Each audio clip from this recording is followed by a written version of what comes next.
Du livre de Jonas au chapitre 3, versets 1 à 10. La parole du Seigneur fut adressée à Jonas. Lève-toi, va à Ninive, la grande ville païenne. Proclame le message que je te donne pour elle. Jonas se leva et partit pour Ninive, selon la parole du Seigneur. Or, Ninive était une ville extraordinairement grande. Il fallait 3 jours pour la traverser. Jonas la parcourut en une journée à peine, en proclamant encore 40 jours et Ninive sera détruite. Aussitôt, les gens de Ninive crurent en Dieu. Ils annoncèrent un jeûne, et tous, du plus grand au plus petit, prirent des vêtements de deuil.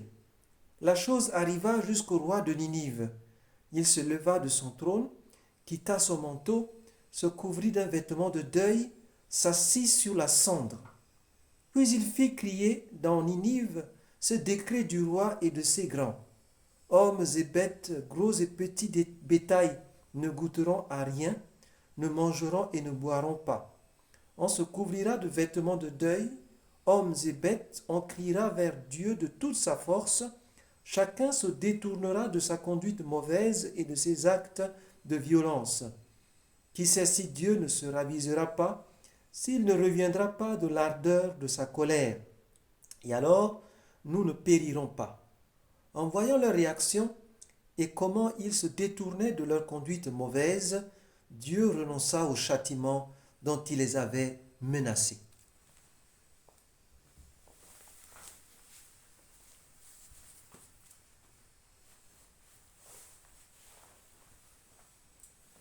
Chers frères et sœurs, chers amis dans le Seigneur, bonsoir.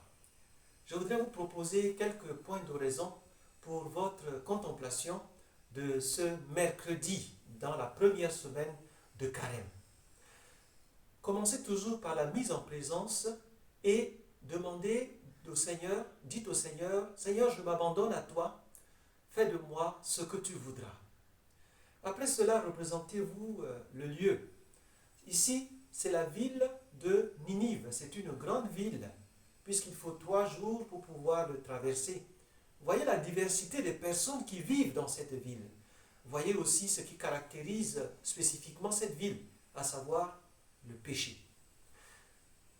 Demandez ensuite une grâce. Ici, c'est la grâce de la conversion radicale, la conversion véritable, une repentance qui va au tréfonds de notre être. Dans un premier point, je vous propose de voir les personnages. Voyez d'abord le personnage de Jonas. C'est un prophète qui voulait se dérober à sa mission, mais que le Seigneur a rattrapé. Vous connaissez l'histoire. Il a atterri dans le ventre d'un gros poisson. Ensuite, il s'est rendu compte qu'il fallait continuer sa mission. Voyez aussi les habitants de la ville de Ninive dans leur diversité. Comment beaucoup se laissent entraîner dans le péché. Voyez également le roi qui lui également se rend compte qu'il faut se convertir. Et en considérant tous ces personnages, essayez de voir dans quel personnage vous vous retrouvez, vous vous identifiez. Dans un deuxième point, je vous propose d'écouter les paroles de ce passage. Ici, nous avons surtout affaire à 3 paroles. D'abord, la parole du Seigneur qui est adressée à Jonas. Va dans la ville de Ninive et tu diras ce que je te dirai. Écoutez cette parole qui est une mission.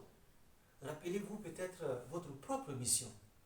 Avez-vous reçu du Seigneur une mission spéciale, une grâce, un don que vous avez de la peine à accomplir?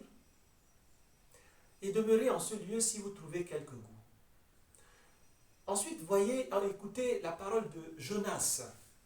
Jonas dit, encore 40 jours et Ninive sera détruite. C'est une proclamation d'un prophète de malheur, peut-on dire. Mais ce n'est pas pour menacer, ce n'est pas pour la perte des personnes qui vivent à Ninive, mais c'est pour montrer le caractère urgent de la conversion.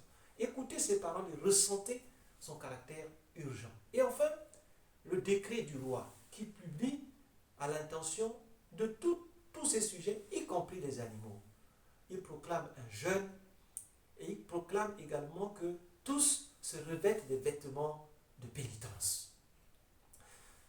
Et dans un troisième point, je vous propose de voir, de contempler les actions.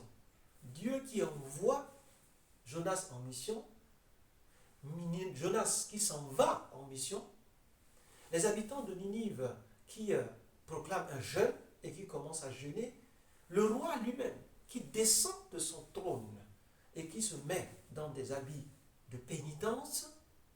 Et puis, il y a également tous les animaux qui doivent jeûner et eux également se mettent dans des habits de pénitence. Voyez comment finalement c'est toute la création qui demande pardon au Seigneur.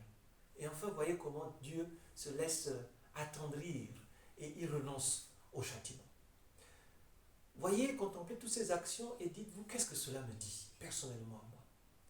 Et après, à la fin de votre prière, faites un colloque. Parlez en cœur à cœur avec le Seigneur et finissez par un Notre Père.